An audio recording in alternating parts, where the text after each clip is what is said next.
Dr. Cooper, Yes, Pastor. we're going to have a conversation. We're going to have a conversation. And let me say from the outset that tonight we'll be talking about, have a conversation about child molestation. We hope that this conversation that we have tonight helps create understanding and helps create an environment in this space that people know is safe space, is refuge, and is a place where they can be believed. I remember when we were talking, I had to write that down, that place to be believed part. And I know we're going to get into a conversation later, and I'm sure that will come up in there.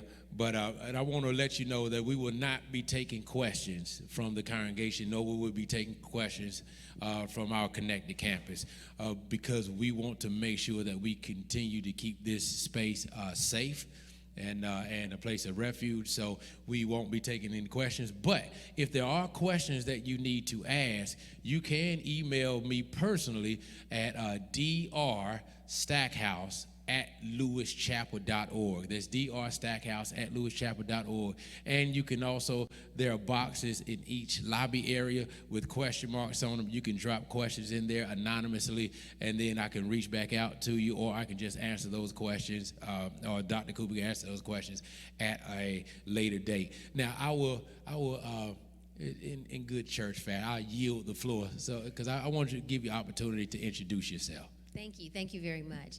So my name is Sharon Cooper, and I'm a developmental and a forensic pediatrician.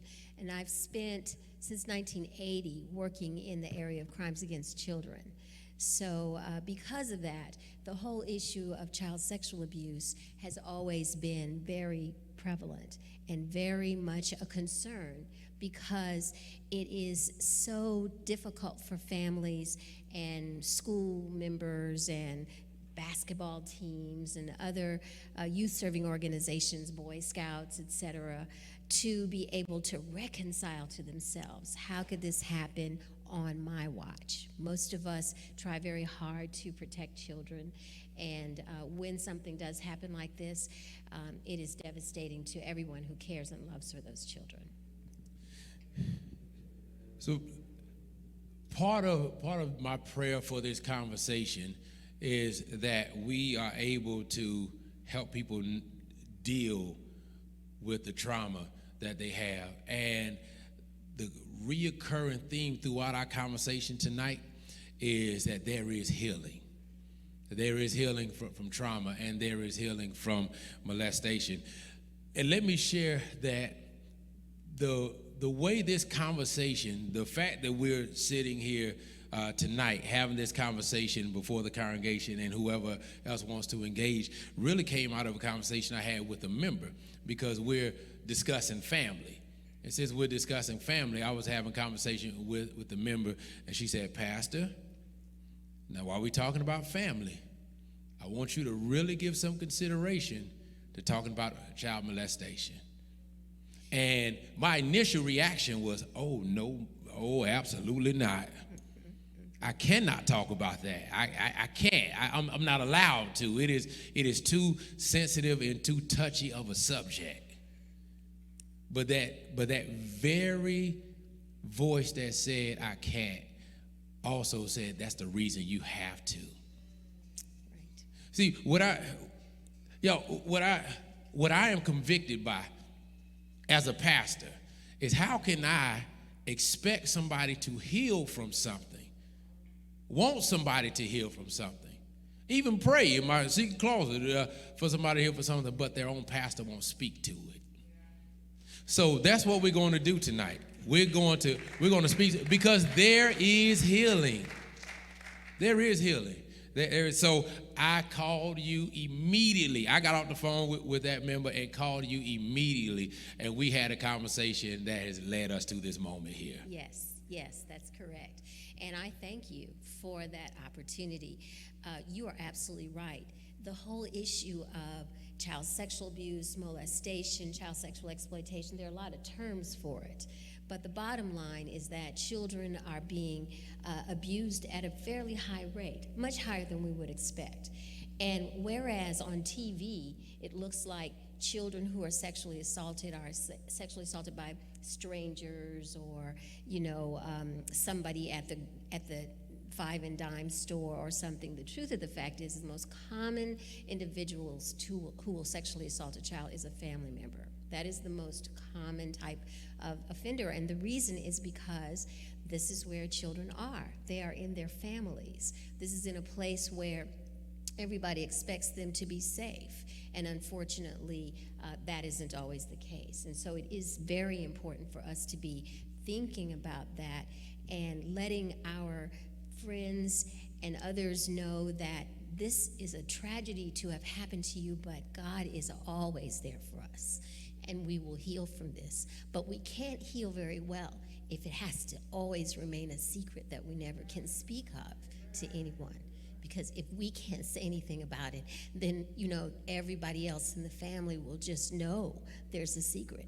And then sometimes that affords individuals to offend again against other members of a family. So many times people will say, oh, you know about Uncle so-and-so, and everybody will know about Uncle so-and-so.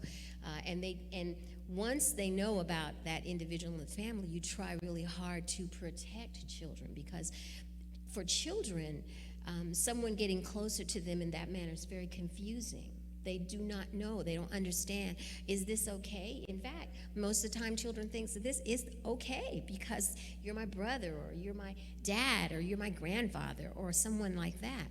And that speaks to the confusion, which really delves us into the first part that we're going to discuss tonight with it, the confusion aspect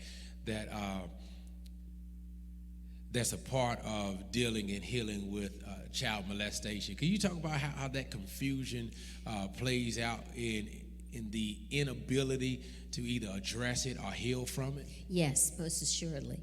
Children often don't tell because they aren't sure that whatever is happening to them is wrong. They're not sure because this is someone they trust. This is someone who gives them a bath at bedtime, comes in and reads them a bedtime story.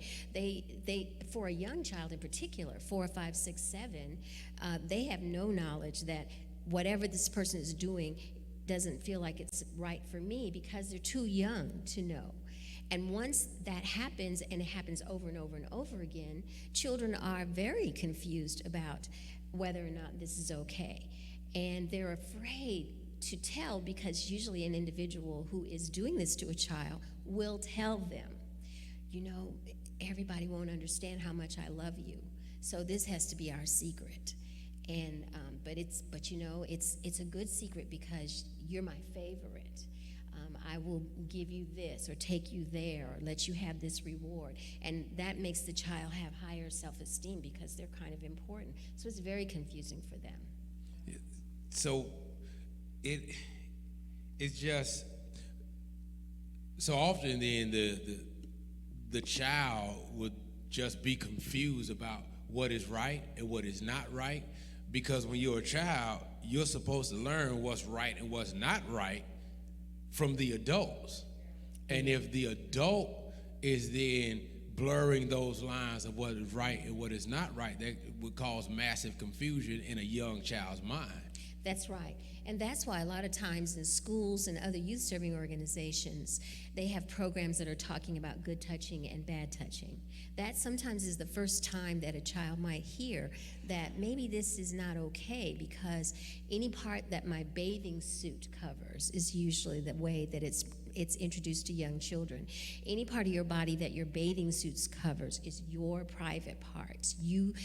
Nobody has the right to touch you there. That's how. That's good terminology, good touching and bad touching. And I hope some of these terminologies people will stick and be like, okay, that's something I need to put in my own memory bank for my own family dynamics. The good touching and the bad touching. So that's how confusion plays a role in child molestation. What about the denial aspect?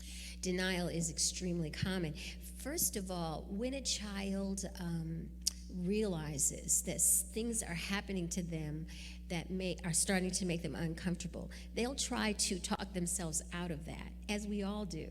We all will say, I'm not so sure, but I'm just being overly concerned. Let me just go ahead and do whatever I'm doing. We will try to talk ourselves out of things. And if a family member says, hey, Uncle so-and-so was with you a whole lot. He took you out for ice cream every day last week. Were you okay there? The child is more likely than not going to say, oh, yeah, everything's fine. Because children are very, the term in the literature is egocentric. They're really about themselves in early childhood. And they believe that they can control. Yes, they are. Yes, they are. And they feel that they can control things, even though they have no control. But they think that, right? So if you took me out for ice cream every day, it's because I was better than everybody else, and I got to go and have ice cream. I'm special. And making that child special is part of what causes the child to deny that something bad is happening to them, because maybe I'm getting all this attention because I'm just better than all the other children in the family. It therefore causes them to be in denial of the negative things that are also associated with what's happening. That's right. So that's interesting. So they'll be in denial about the other things that are happening because they're trying to control what they can control. That is exactly right. Wow. Exactly. Wow. That's quite a mental process for even a child to go through. But I mean, we're all familiar with denial and being in denial over one thing or another. And I would imagine that plays a role on how it can continue to happen, because you place yourself in denial. If you're in denial, then it makes it more easier for that molestation to continue to happen then. That's correct. And the other thing that can happen for slightly older children, school-age children, 7, 8, 9-year-olds, is that if the offending is by an older sibling, cousin, but still a minor, say a teenager or something, what happens these days is that often having to be assaulted is a punishment for, say, you losing at a game. You and I have been playing a game together, a video game, and this is a 13-year-old playing against me, and I'm 8. Who's going to win? More likely than not. Yeah, I beat the kids in my family in video games all the time. Exactly. Because being older by proxy often just makes me better. That's just because I'm older. I have a little bit more experience with the games. Now, something you mentioned to me is that you will often in cases of molestation ask a question if something in particular was in the room. Do you remember that? Yes, I do.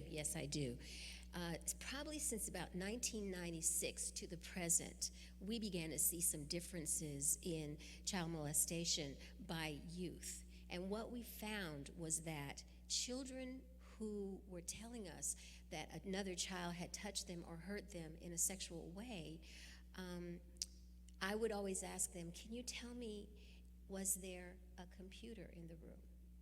And almost always. Now that I was like, very interesting. Was there a computer, a video game? Because you were explaining to me how losing then becomes a segue right to what then happens next. That's right. I've had young children say to me, it's all my fault. It's all my fault that he touched me like that. Why is it your fault? Because I lost. He told me that if I lost, then, I just have to tolerate whatever they're going to do to me, so it's my fault. And that is a really interesting way of making children feel responsible for what has happened to them. Yeah, in losing in a video game, losing at something on the computer, losing, at some game in particular. Now, I do want to pause for a moment and just challenge all of our parents and all of our guardians to be very, very mindful of the access you give your children when they are playing video games.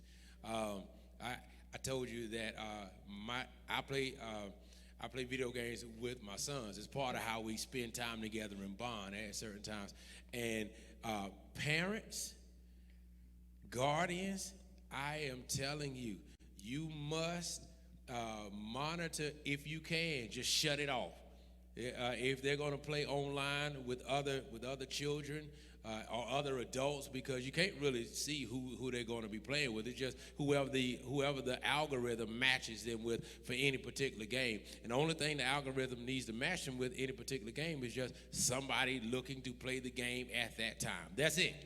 That's the only thing the algorithm is looking for. It's not looking for age, group, male, female. It's just if your son or your daughter presses a button to look for a game to play at that time, like Call of Duty, Madden, Fortnite, whatever it is, Roblox, the list goes on and on, it would then just match them with whoever else is there. And if they have a microphone, they can talk to them, or they can type them something, and things can happen in the house or out of the house. And it can be centered around those things. None of these things are designed to make this conversation is not designed to make you feel fearful, but to be prepared and to be a prepared parent and guardian, so that if this happens, hopefully it does not happen, but once again to reiterate that there is healing from this. Absolutely. And I tell parents, especially grandparents who are raising grandchildren, I tell them all the time, please do not buy something you do not know how to use, because your children and grandchildren will know how to use it real well, and you'll just be in the dark. And they'll say, the grandparent will say, is that okay? Oh, yep, fine, there it is, no problem.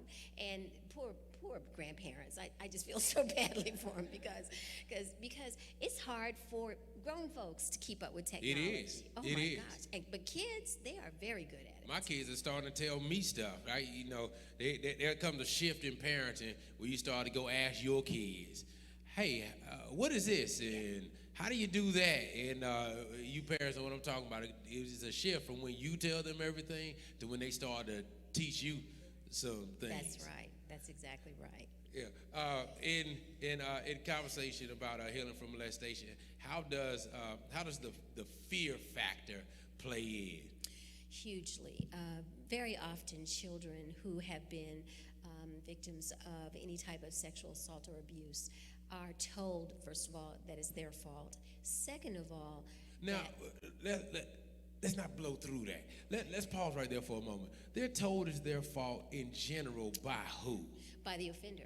By the offender. Right. So the offender who's victimized them then tells them this is your fault. That's exactly right. And it's very easy to convince a child. It's so easy to convince a child that, especially if you're an adult. It might be a little bit harder if it's somebody who's only about 4 or 5 years older, but if it's an adult, adults have authority. We raise our children to respect authority. And so if a grown-up says something to you and this is it, then you're going to believe it, because that's how you've been raised. And when you are told that this whole thing happened because of you, and if you tell anybody, the police are going to come get you. Yeah, you're going to be the one in trouble. That's because right. You're the one that messed up or made this happen or lost at the game or wore something you shouldn't have worn, or whatever it is. Right. that the fear then is laid on the child, because that's what the child is being told, and it causes them to become fearful. Very much so. And sometimes the threats are even worse. If you tell anybody so-and-so is going to go to jail, if you tell anybody, somebody might come to your house and hurt somebody in your house. And so children then have to become the protector, sometimes the protector of the offender. That's the thing that makes it so challenging for them, and why they can be so confused, bitter, as they grow older and recognize that, wait a minute, why did I have to keep this a secret for so many years? Because they feel like they were protecting the offender, That's protecting a mom, like your mom will get in trouble, or your dad will lose his job. Right. So now the child is fearful because they are now put into the position of protector. Wow. It's a very challenging situation, and we've heard, almost all the different ways it seems, but the newer things that were happening, we're seeing people who are offending against children in their own homes using a computer. using a computer in their own homes. Here's one person in one room in the house communicating to a child in another room in that house. Everybody's in the same house, same relatives, but now there's a difference because that person doesn't have to walk down the hallway. That person can just go online and text you or contact you or wake you up at 11 o'clock at night. And technology facilitates so much more this whole issue of crimes against children. While we're talking about fear, I was going to bring this up at the end, but I think this is fitted to mention right here, because isn't it also within the realm of plausibility that that they will also fear what their parent might say? Absolutely, absolutely, and unfortunately, and I guess that's one that I would like us to talk about for a moment. Yes. Because I went to my son's just a few days ago, and preparing for these kind of things really makes you take self-inventory as a man, self-inventory as a father, and as a leader. So I went to my sons and I said, do you know that you could tell me anything? And it was like, yes, but I don't know if I was confident in the yes, which then made me start to do more self-inventory, that if something happens, have I laid the proper foundation that my sons or my daughters feel like they could talk to me? Right. That's a really good point.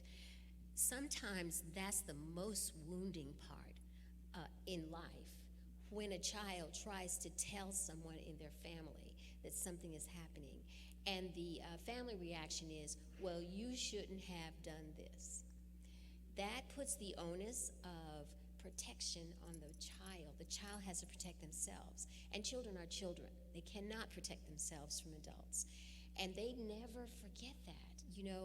I've talked to many adults who say to me, I did tell somebody in my family, but they said it was my fault. I shouldn't have worn that outfit. I shouldn't have, sat in that person's lap when they told me to. And this causes really a long time of grief for that individual. But there is healing, for sure. Once we are grown and we take the whole situation and kind of analyze it in our head again, we have to remember who was there for us, who really believed us, and who sought to protect us, even if they couldn't protect us. But who believed us. That's right. Who believed me. Who I could go to, and they believed me. Absolutely. Which is why, back to the very beginning of this whole conversation, I said I want Lewis Chapel, I want this to be a safe space, place of refuge, where the Bible says, where the Spirit of the Lord is, we take refuge from the storms of life. And then I added that additional caveat that this is a place where you can be believed. Oh, absolutely. Because if you can be believed. Yes. Sometimes I've had parents, in fact, frequently I've had parents, when you have sexual abuse in a family, and one family member, adult in the household, will say, I don't know who to believe. They will say that to me as a doctor after I've evaluated the child, and it may be a mother, for example, and she's saying, I don't know, who should I believe, Should I believe my husband or should I believe my child? And my response to them usually is, who has a motive to lie? Who has a motive to lie? I can't think of very many children who want to make up a lie like that. I can't think of very many. So, then I say it's your choice. But if you ask, because you are asking me, who do I believe? And I'm not saying you need to believe this person or you need to believe that person. You ask yourself, examine yourself. Who has a motive to lie? And then you will decide. And see, that's why we're talking about this, because once again, we know that child molestation is a prevalent issue. It is. And it affects so many families and so many different family dynamics. And referenced earlier how, family will know that, somebody in the family is a little off. Right. And, but I guess one of the things that I've always, as a pastor, particularly now, I'm trying to be extremely intentional about how we create spaces where you don't have to be ashamed of what has happened to you. And I would imagine that in issues of molestation, shame is like confusion, like denial, and all those other ones. I would imagine that shame would be one of the heaviest of those that somebody that has had to deal with child molestation has to go through. Right, because shame is married to self-blame. Shame is married to self-blame. And we have to recognize that we have the capability of reassuring people that we know that there's nothing for you to be ashamed of. You were a child. That's it. You were a child. So you can never be ashamed of what has happened to you because you didn't do that to you. What you want to be able to say is that I believe you, and I am so sorry this happened to you. And I see, however, in you a very strong person. Look at who you are today. Look at all you've done. Look at the fact that you're a mom, or you're a dad, or you're an uncle, or you're a teacher, or you've accomplished so many things. And even though this is a terrible thing that is in the back part of your life, you have moved forward, and thank God you have allowed God to help you move forward. Because there is healing. Another thing I wanted to mention in the aspect of being a parent and creating that environment of your child being able to come to you with anything, whether it's something extremely serious like child molestation or somebody that they're having issues with at school or whatever. And you mentioned something about a child's ability or inability to interpret anger. Oh, absolutely. The first part of grief is anger, denial and anger. And when a child tries to tell a parent, for example, or a caregiver that something is happening to them or something has happened to them, the reaction of the caregiver is, human. They're really upset and angry, and the child will not understand that they're not angry at the child necessarily. They're angry at the situation. They're angry at the fact that they were unable to protect their child because the same thing had happened to them when they were a child. You have this repeating history so often that goes in families. And so when a family reacts with extreme anger, this can silence a child. It will make the child say, I'm never saying anything about that again because my mama got so mad or my daddy got so mad and I was so scared that I didn't know what they were going to do to me. I'm never going to say anything about that. Because the anger was a result of what I said. So this, I recall some time ago, something happened. I can't remember what, but I was angry at what happened, and my son told me about what happened, and my response was I was pretty angry about it, and he went to his room and got quiet, and I realized I hadn't seen him in a little while, so I went and checked on him, and when I checked on him, he'd been crying, and I said, what's wrong? He was like, you're mad at me, but my anger had nothing to do with him, but he couldn't distinguish the difference. Right. He knew he told me something, and then my response was anger, and in his child mind, I was now angry at him. And that's something that has stood out to me since that day. Parenting is hard. Yes, it is. Parenting is hard. And you got to respond right. You have to watch right. You have to observe right. You have to You have to get all these things right, and you can't even emotionally respond in a way that is natural. But one of those ways that you have helped me understand that if you want your child to trust you, you also have to know how you respond in anger or not. And I say that being a parent that I gotta say it believes in whooping. I know. But I don't whoop angry though. I don't. It's a smile on my face. I know. But no. He knows But I'm old school in that way. But I always would try to talk to my kids and make sure that they know that this is discipline because they did something wrong, but not because I'm angry at things of that nature. But parenting is hard. It is, and it's even harder if a child has had, a sexual assault or sexual abuse or molestation life experience is referred to as an adversity. And if we've had one adversity as a child, we're more likely to have more than one because we're going to have psychological impact because of that adversity. And now we know that this changes our health. It changes our health from the time from the time that these events occur. Now that was very interesting to me because I knew childhood trauma could absolutely affect you mentally. Right. How you think about the world, how you think about yourself. I knew, of course, it could affect you emotionally, right. Because it's going to affect your emotions and how you interpret those things.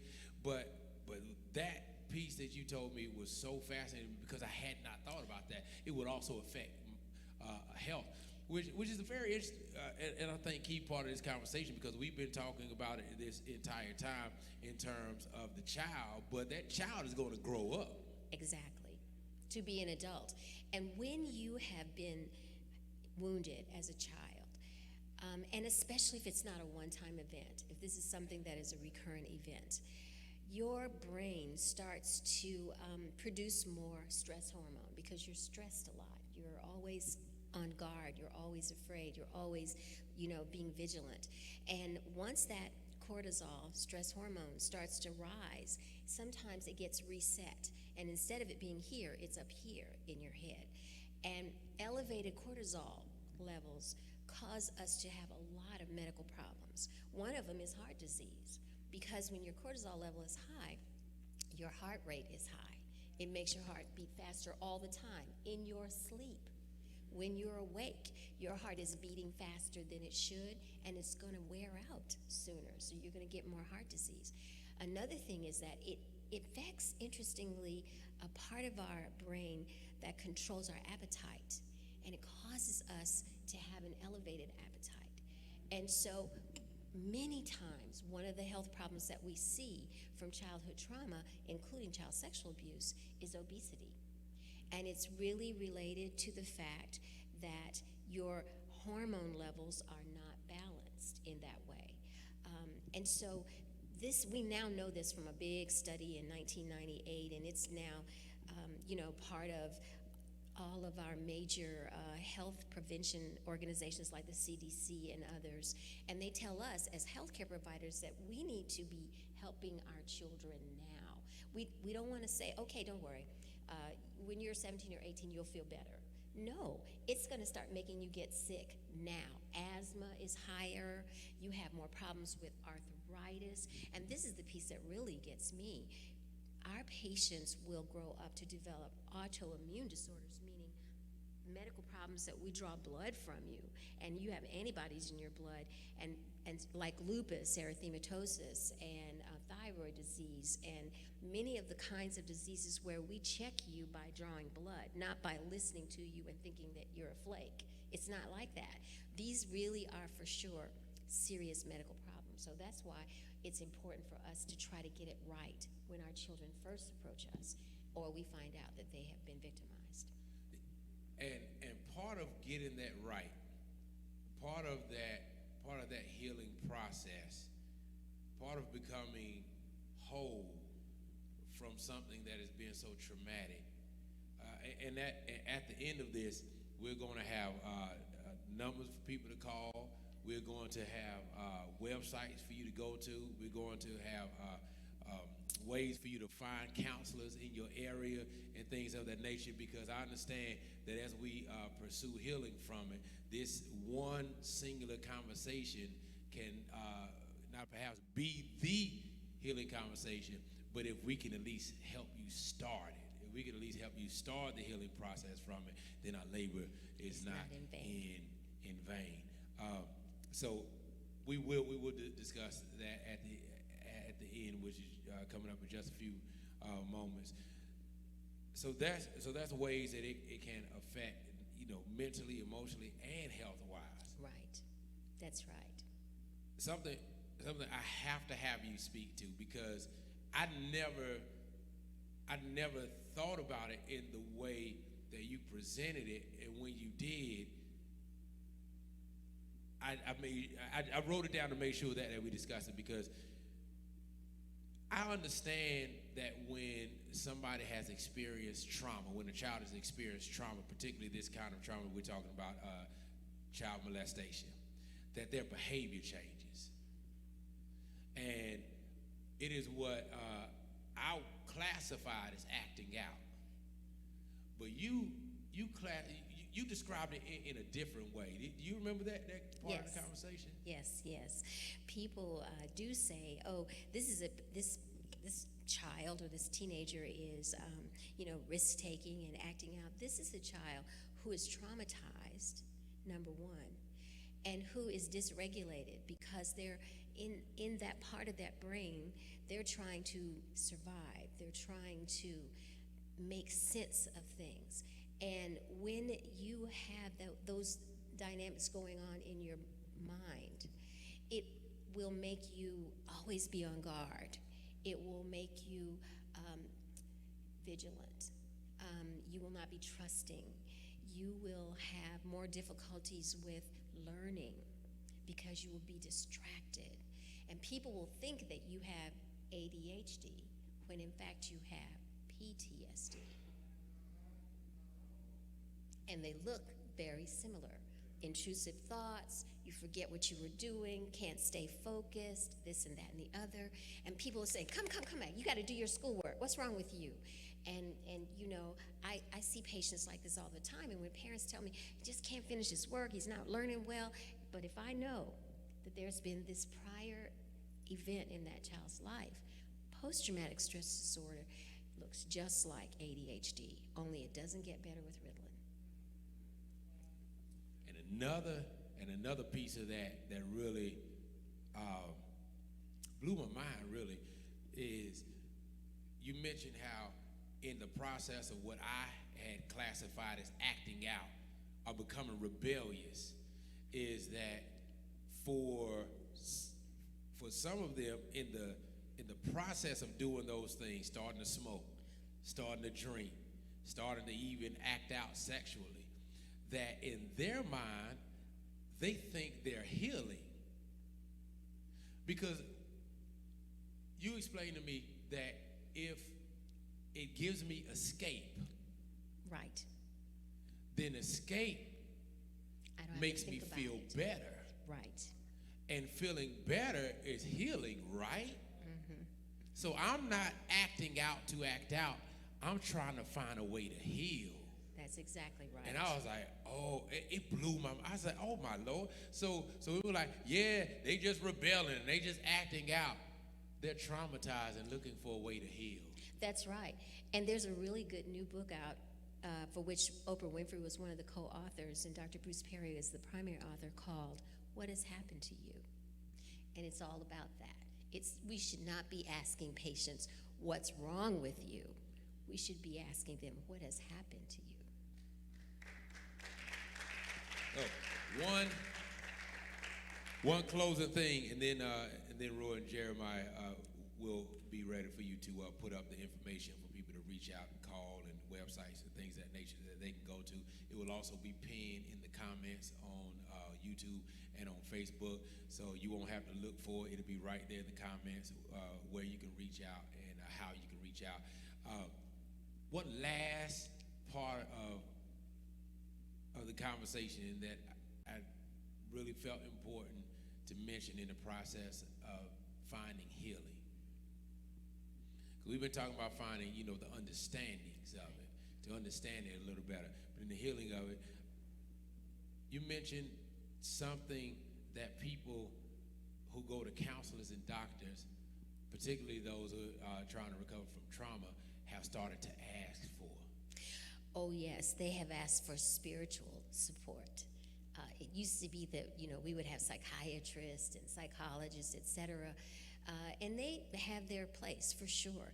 But, if you have a wounded spirit, you can't get that better at a psychologist. Your wounded spirit, you have to feel that God still loves you.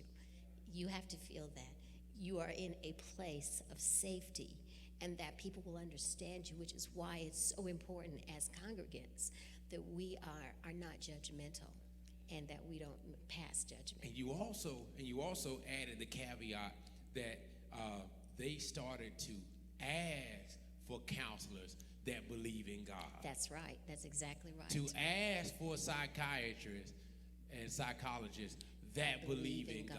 That's right. So that I get this dual treatment, from somebody that also knows that there is a higher power, a power that is larger than me, and from the person who I am seeking help and healing from, that they also believe in that same thing, which was extremely fascinating to me, because it made me think about the doctors I encounter.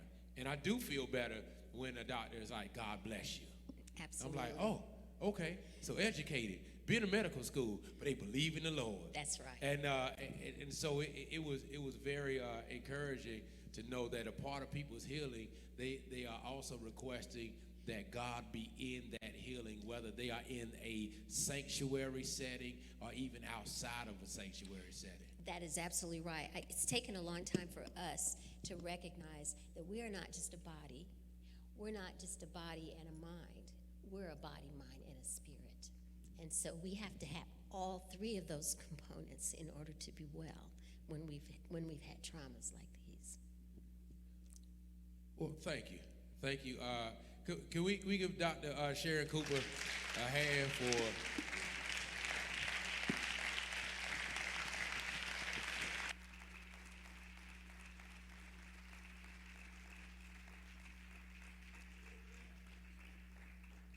Thank you. I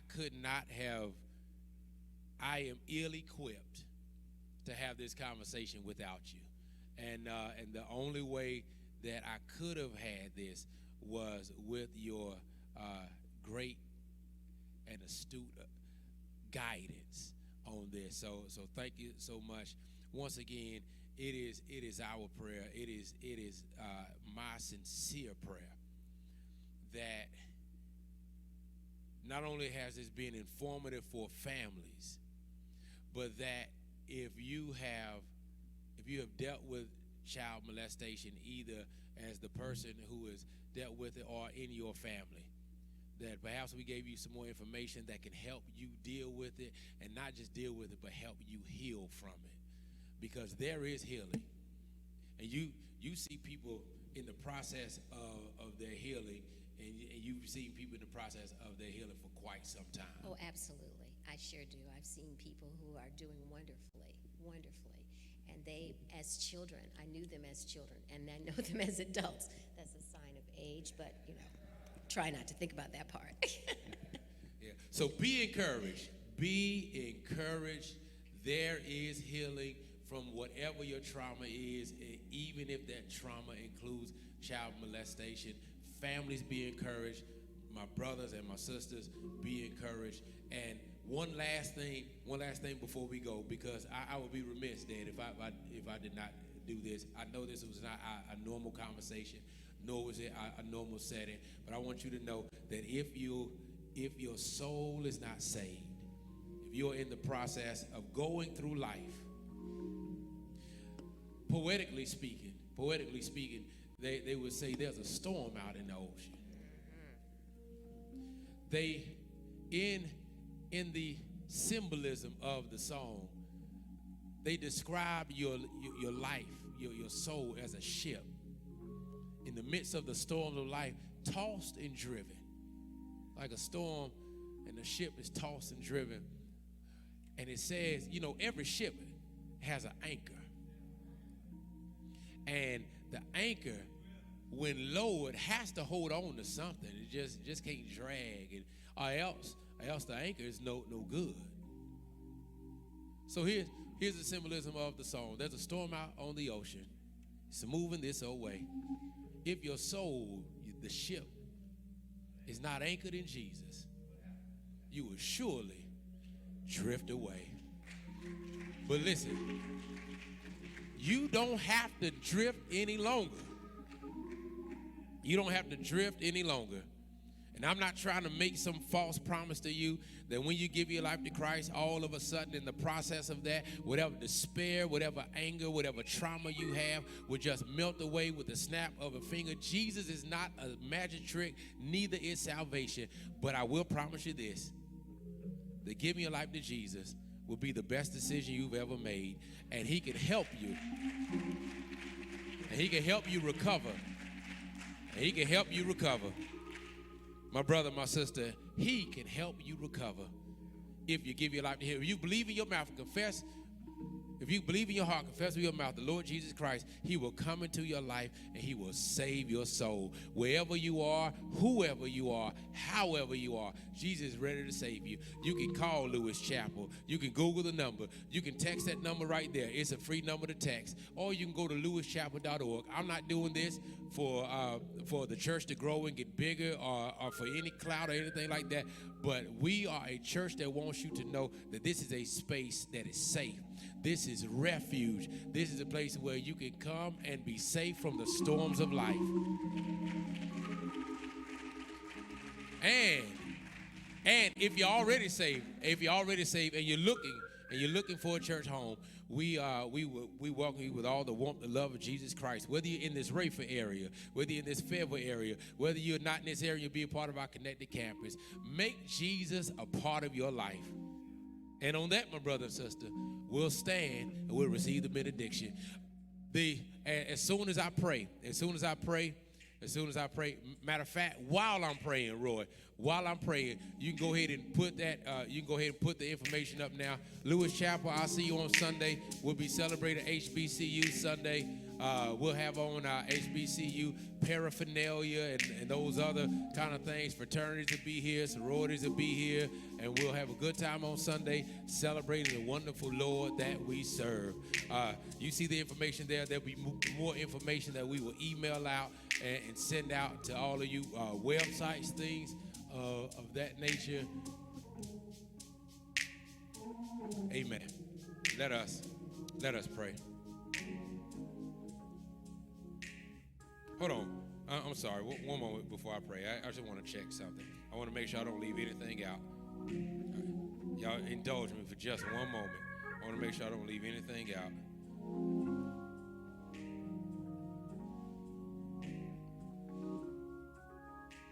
Yeah, okay. We'll have more information than what you see on the screen. Let us pray. God, thank you. Thank you, Lord, for being safe space and refuge from the storms of life, God. And God, we ask that you have mercy on us. Have mercy, Lord. For there are those that are in the process of dealing with heavy weight, large burdens, God. But I know that there is healing in Jesus. I know there is, God. You are a balm in Gilead that is healing for the body, healing for the mind. And I thank you, God, you are healing for the soul. Have your way in our life, God. Show us a more excellent way. And help us to be courageous to not just receive the blessings of God, but that we take your blessings and we go out into our families and our community and make this world a better place.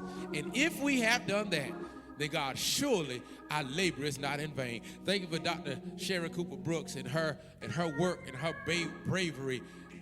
Thank you for those that continue to do the work to help children and to help people recover And God, we pray your blessings over all of them. And now unto him who is able to keep us from falling, to present us faultless before his Father with exceedingly great joy. To the one wise ruler, he who is maker of heaven and earth. To God, thou who art